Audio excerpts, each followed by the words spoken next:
కళ్యాణి గారు ఎప్పుడు పిలిచినా కూడా మహిళా కార్యక్రమాల కోసం, మహిళ కోసం నేను ఎప్పుడు కూడా సిద్ధంగా ఉంటాను, వస్తాను, ఫైట్ చేస్తాను.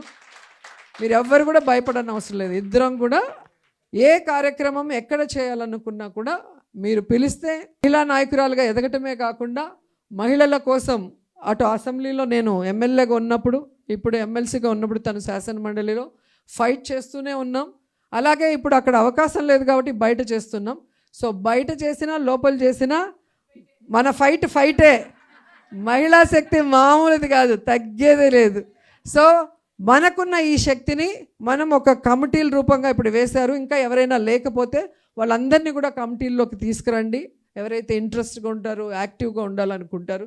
సో ఒక్కొక్కరికి ఒక్కొక్క పనిని అప్పగిద్దాం.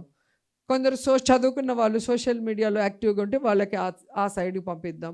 కొందరు ధైర్యంగా ఉండి మేము మాట్లాడగలమంటే వాళ్ళకి క్లాసెస్ ఇచ్చి ఎలా మాట్లాడాలి, ఏ ఇష్యూ మీద ఎలా స్పందించాలి అని వాటికి కూడా మనం వర్క్షాప్స్ పెట్టుకుందాం.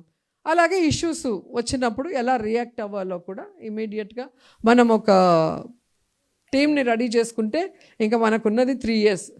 సో ఎప్పుడు లోకల్ బాడీ వస్తుందో తెలియదు, మళ్ళీ మెయిన్ ఎలక్షన్ ఎప్పుడు వస్తుందో తెలియదు. ఈ 3 yearsని మనం సద్వినియోగపరచుకొని ఒక ప్లాన్ ఆఫ్ యాక్షన్ ద్వారా ముందుకు వెళ్ళి జగనన్నని మళ్ళీ సీఎం స్థానంలో కూర్చోబెట్టాలి.